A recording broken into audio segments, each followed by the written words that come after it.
అందరికీ ఎలా ఉన్నారు? అందరూ బాగున్నారా? ఈరోజు కట్టెల పొయ్యి మీద పల్లెటూరు పద్ధతిలో చేసే మునక్కాడ పప్పుచారు ఎలా చేయాలో ఈ వీడియోలో చెప్తాను ఫ్రెండ్స్. ఇంట్రెస్ట్ ఉన్న వాళ్ళు వీడియో చివరి వరకు చూడండి. చూసారా, నేను కొత్త కడాయి తీసుకున్నానండి. దాంట్లోనే ఈరోజు పప్పుచారు అయితే కాయబోతున్నాను. దానికోసం మనం ఇంట్లో ఎంత కందిపప్పు వేసుకోవాలనుకుంటున్నామో కందిపప్పును అంత అయితే వేసుకుని శుభ్రంగా కడిగేసి దీన్ని అయితే ఉడకబెట్టుకోవాలండి. ఇది మనందరం చేసే పనే కదండి. ఈ కందిపప్పు ఉడకబెట్టుకోవడం అనేది కామన్ అండి. సాంబార్ చేసినా పప్పుచారు చేసినా కదా. ఇదిగోండి, శుభ్రంగా కడిగి తీసుకొచ్చాను. ఇదిగోండి, ఒక 2 అంగుళాల వరకు వాటర్ ఉండేలాగా, అంటే కందిపప్పు మునిగి పైన 2 అంగుళాల వాటర్ హైట్ వచ్చేలాగా పోసుకుని ఇప్పుడు పొయ్యి మీద పెట్టి ఈ కందిపప్పును అయితే బాగా ఉడకబెట్టుకుంటున్నాను ఫ్రెండ్స్. మీరు నమ్మరు, మనకి సాంబార్ రుచి అసలు నచ్చదండి. ఈ స్టైల్లో కానీ మనం మునక్కాడ పప్పుచారు చేసుకున్నామంటే అంత బాగుంటుంది. కొంతమంది దీన్ని మునక్కాడ పప్పు పులుసు అని కూడా అంటారండి. నేనైతే మునక్కాడ పప్పుచారు అని అంటాను. ఇదిగోండి, నేను పొయ్యి మీద పెట్టి ఈ పప్పు చక్కగా ఉడికేలాగా కింద మంట పెట్టేసి తర్వాత మిగతా ప్రాసెస్ కోసం నేను ఉల్లిపాయలు మునక్కాడలు అయితే ఇలా కట్ చేసుకుంటున్నాను ఫ్రెండ్స్.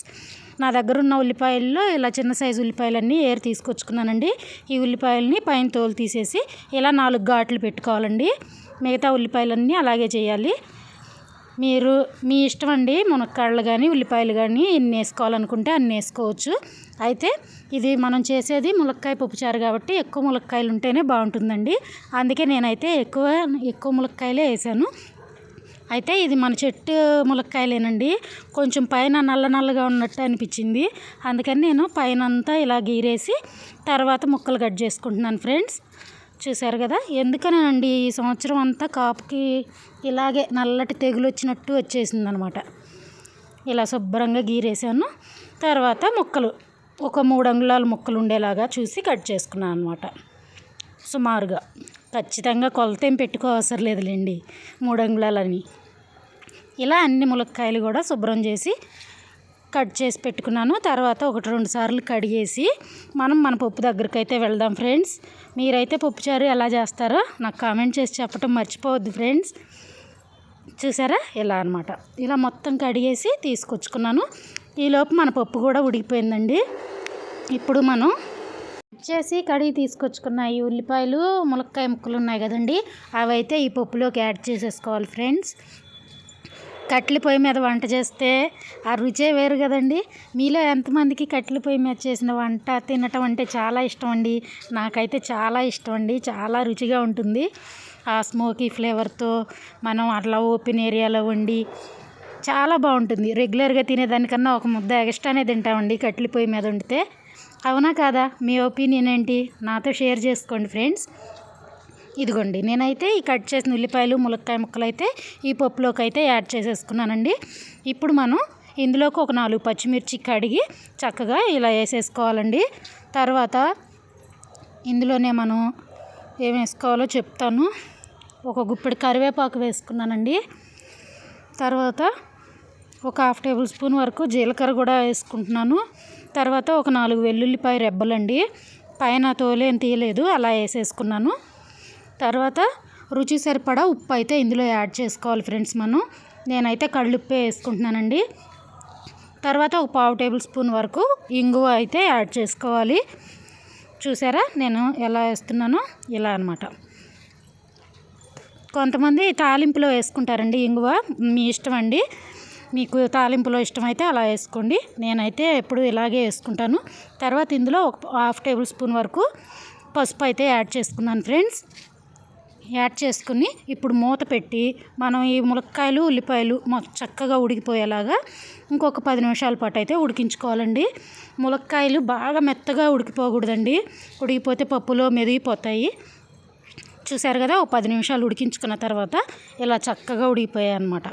ఇప్పుడు మనం ఈ ములక్కాయ ముక్కల్ని ఈ ఉల్లిపాయల్ని సపరేట్గా వేరొక ప్లేట్లోకి అయితే తీసుకోవాలండి. చూస్తున్నారా వీడియోలో నేను ఎలా తీస్తున్నానో, ఇలా వేరొక ప్లేట్లోకి అయితే మొత్తం తీసేసుకుంటున్నాను. ఇలా ఫస్ట్ ఉల్లిపాయలు తీసేసుకోండి.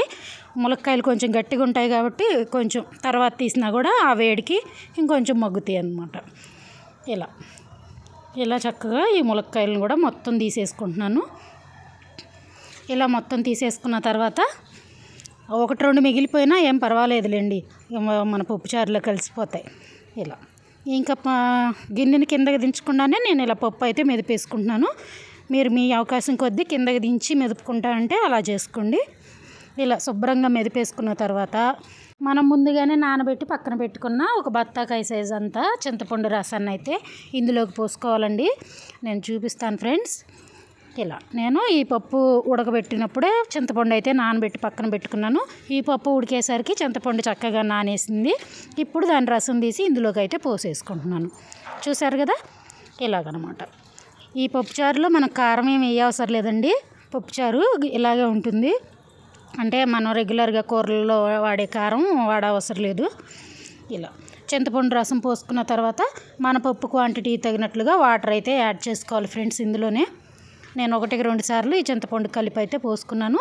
తర్వాత ఇంకా నాకు ఎంత పలుచగా కావాలనుకుంటున్నానో అంత పలుచగా అయితే వాటర్ అయితే పోసుకుంటున్నాను. ఒక 2 లీటర్ల వరకు పోసుకున్నానండి నేనైతే. మీరు తీసుకున్న పప్పు తగినట్లు పోసుకోండి. తర్వాత మనం పక్కకు తీసి పెట్టుకున్నాం కదా ములక్కాయ ముక్కలు, ఉల్లిపాయలని, వాటిని కూడా ఇందులోకి అయితే యాడ్ చేసేసుకోవాలి. యాడ్ చేసుకుని ఇలా శుభ్రంగా కలిపేసి ఈ స్టేజ్లో ఉప్పు సరిపోయిందో లేదో ఒకసారి చెక్ చేసుకోండి ఫ్రెండ్స్.